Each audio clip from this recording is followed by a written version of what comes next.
कल एकादशी है बेटा। बाबा जी, आप रोज यही धमकी देते हो, कल एकादशी कल एकादशी, पर मेरी एकादशी तो सिर्फ खाकर पूरी होती है। उपवास में खाने का क्या तुक? खाली पेट उपवास करने से आदमी भगवान के पास चला जाता है और पेट भर खाने से भगवान हमारे पास आते हैं। फर्क बस इतना है। अपने आश्रम का नियम मत भूलना, एकादशी में चूल्हा नहीं जलेगा। ठीक है बाबा जी, मैं चूल्हा जंगल में जला दूंगा, आश्रम पवित्र रहेगा। और ठाकुर जी को भोग जरूर लगाना। भोग तो लगेगा बाबा जी, बल्कि इस बार स्पेशल फुल बुफे लगेगा। एक दिन पहले की तैयारी। अढ़ैया बाजार जाते समय मन में सोचता है, या बाबा जी अपने आप को पता नहीं क्या समझते हैं, ना खुद खाते हैं और ना मुझे खाने देते हैं। ऐसी एकादशी से क्या ही फायदा। भैया, मुझे 20 किलो आटा, 6 किलो घी, 3 बोरी लकड़ियाँ, 5 किलो मिठाई और 2 बड़े कढ़ाई दो। दुकानदार, किसका भंडारा है? भगवान और मेरे बीच का सीक्रेट, लेकिन दोनों बराबर के हिस्सेदार हैं। अब सारा सामान एक गाड़ी में लौट करके जाता हूँ।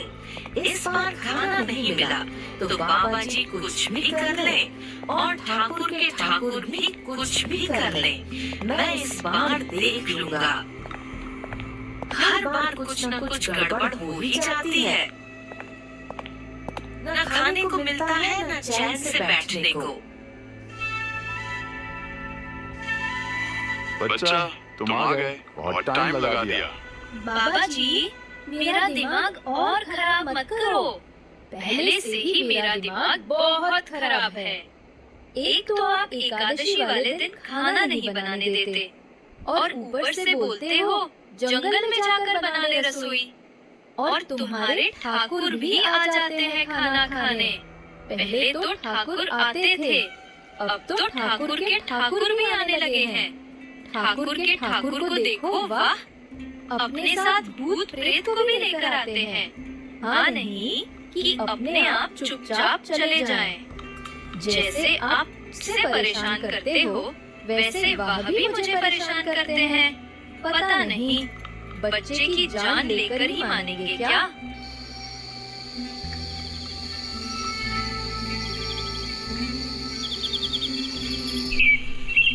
एकादशी वाला दिन।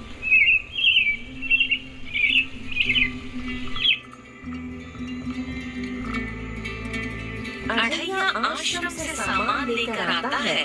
सामान को अपनी अपनी जगह पर रखकर अपना खाना बनाने का काम शुरू कर देता है। सुबह सुबह अढ़ैया ने लकड़ियां सजाई, लोहा तपा, घी गर्म हुआ, बाटियां सेंकी जाने लगी, दाल में लहसुन का छौंक लगा, मिठाइयों की खुशबू चारों तरफ फैलने लगी। तभी अढ़ैया मन ही मन सोचता है, आज तो मैं पेट भर के खाना खाऊंगा और मेरे गुरुजी के ठाकुर भी साथ में खाना खाएंगे। उनके साथ जानकी, लक्ष्मण और हनुमान जी भी खाएंगे। आज तो मैंने इतना खाना बनाया है कि जब तक हम सब मिलकर नहीं खाएंगे ये खाना खत्म नहीं होगा। गुरुदेव के ठाकुर, अब खाना खा लो। अढ़ैया मन ही मन बोलता है, आज तो ठाकुर के ठाकुर भी खाना खाकर खुश हो जाएंगे, साथ में गोरा पार्वती भी। सीता माता बोली, प्रभु कहाँ चले आप? राम जी मुस्कुराकर बोले, अढ़ैया मुझे खाने के लिए बुला रहा है। सीता माता हंसते हुए बोली, मैं भी चलती हूँ, वहाँ खाना बहुत अच्छा बनता है। भैया भाभी मुझे भूल गए क्या? मैं भी चल रहा हूँ साथ में।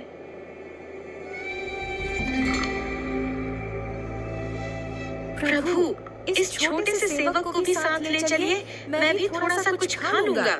सब मिलकर जंगल की तरफ जाने लगते हैं और मन ही मन सोचते हैं, ऐसा क्या बनाया होगा स्पेशल?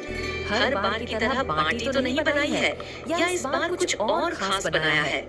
सोचते सोचते सब आगे बढ़ते जाते हैं। आओ ठाकुर जी, जानकी जी, लक्ष्मण जी और हनुमान जी, आओ ठाकुर, बैठने की जगह मैंने वीआईपी बनाई है। शिवजी पार्वती जी से बोले, आज अढ़ैया ने रसोई बनाई है, राम जी, सीता जी, हनुमान जी सब जा रहे हैं, तुम भी चलोगी क्या मेरे साथ? पार्वती जी, जी प्रभु चलूंगी।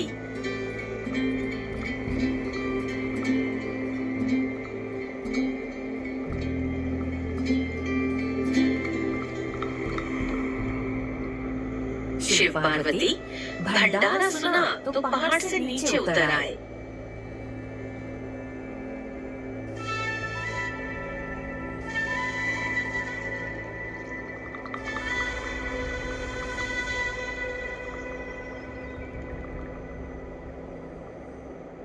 ठाकुर जी, अब ये बच्चा कौन आ गया यहाँ पर? और ये किसका बच्चा है ठाकुर? अरे यार, तू 2 मिनट रुक तो जा, एक बार सही से देखने को दे। ये तो गणेश जी हैं, हमारे ठाकुर जी के लड़के। अच्छा जी, तो जोर से बोलो, गणपति बप्पा मोरया। आइए गणेश जी, आपके माता पिता भी आए हैं।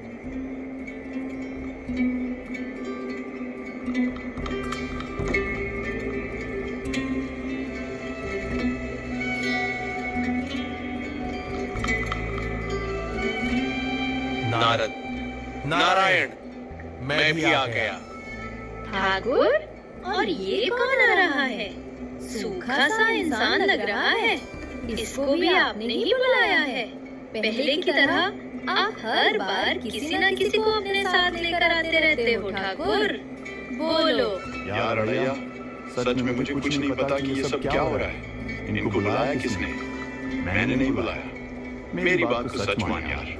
ठाकुर, ये तो नारद जी है ना, जो इधर की बात उधर करते हैं, जो चुगली करने में एक नंबर है। अढ़ैया, यार चुप हो जा, मरवाएगा क्या? अढ़ैया और राम जी के बीच बहसबाजी हो रही थी कि पीछे से इंद्रदेव भी आ गए।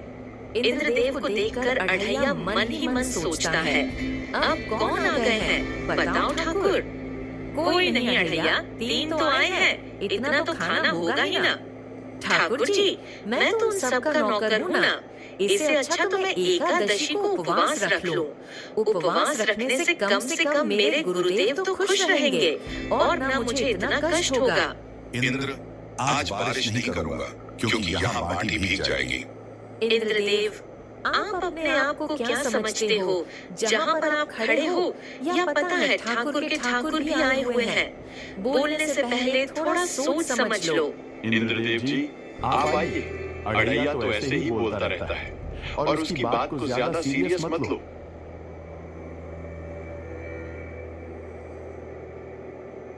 ठाकुर जी, ये सब क्या हो रहा है?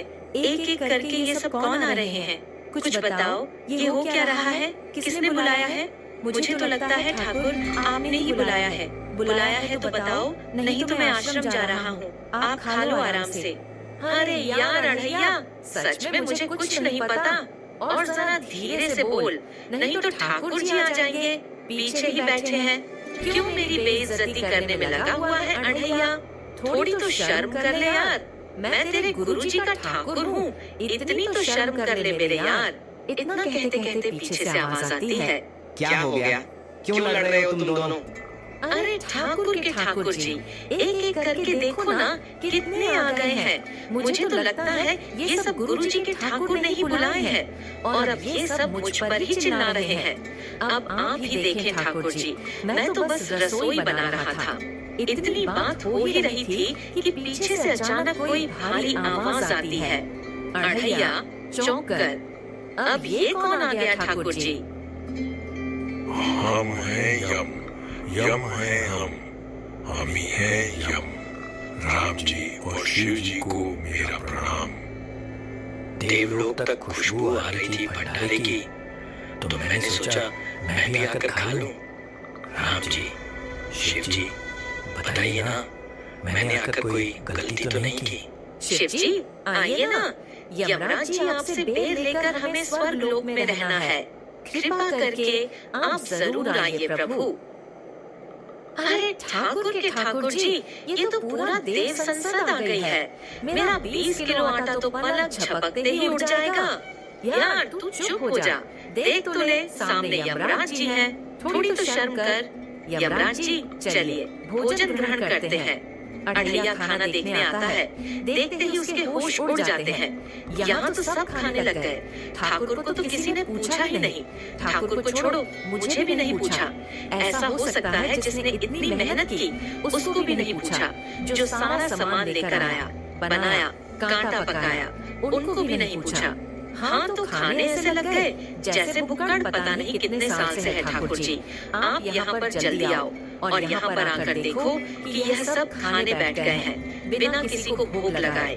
मेरे गुरुदेव ने तो बोला है कि आप कम से कम ठाकुर को पहले भोग लगाओ, उसके बाद खाना खाया करो। यहाँ तो किसी ने नहीं भोग लगाया। ठाकुर जी जल्दी आके देखो, यहाँ तो बिना किसी को भोग लगाए ऐसे बैठे हैं जैसे कि कभी इन्हें खाने को कुछ मिलता ही नहीं। शिव जी अभी तो मेरे ठाकुर जी भी आने वाले हैं, अगर वहाँ आए और खाना खत्म हो गया तो मैं क्या बोलूँगा उन्हें कि आज भंडारा समाप्त हो गया समय से पहले। ओ तेरी तो ठाकुर जी के ठाकुर जी, उनके भी ठाकुर जी आने वाले हैं। लग तो ऐसे रहा है जैसे किसी फिल्म की शूटिंग चल रही हो, एक के बाद एक धांसू एंट्री होती जा रही है। सिर्फ 20 किलो आटे का क्या ही होगा। राम जी, शिव जी, अढ़ैया, इन सब की बात हो ही रही थी कि पीछे से ब्रह्मा जी भी आ गए। अरे ब्रह्मा जी को देखकर तो अब सच में लग रहा है आज पूरा ब्रह्मांड ही खाने पर उतर आया है। ब्रह्मा जी और यमराज जी तो भोजन करने चले गए, उनके जाते ही पीछे से पाताल लोक के राक्षस, भूत प्रेत सब आ धमके। देखते ही देखते खाने पर ऐसे टूट पड़े जैसे सदियों से भूखे हों। कोई बाटी उठा रहा था, कोई दाल में मुंह डाल रहा था। अढ़ैया इधर उधर सबको देखने लगा, कभी भूत प्रेत को, कभी ठाकुर को, कभी उनके ठाकुर को, कभी यमराज को, तो कभी किसी और को। फिर अपने आप से बड़बड़ाने लगा, गुरुदेव बन गई मेरी एकादशी, इससे अच्छा तो एकादशी वाले दिन भूखा ही रह लेता। जिनको बुलाया था वो भी आए, जिनको नहीं बुलाया था वो भी आ गए। बाटी खत्म, लड्डू खत्म, चूरमा खत्म, घी खत्म, दाल खत्म, सब खत्म। बस बचा तो आधी रोटी का एक कोना और एक चम्मच दाल।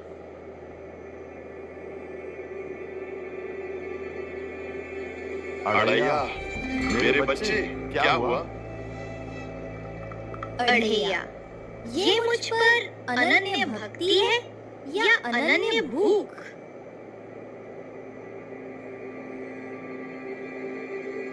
अढ़ैया अपनी आंखें खोलो। अढ़ैया तेरी सेवा देखकर मैं तुझे आशीर्वाद देता हूँ। अब स्वर्ग, पाताल, धरती तीनों लोगों का मुख्य रसोइया तू होगा। मतलब मैं जिंदगी भर बाटी सेकता रहूं? हाँ, लेकिन घी आटा अनलिमिटेड और खाने वालों की प्रशंसा भी। तो फिर बोलो, जय बाटी महामहोत्सव एकादशी।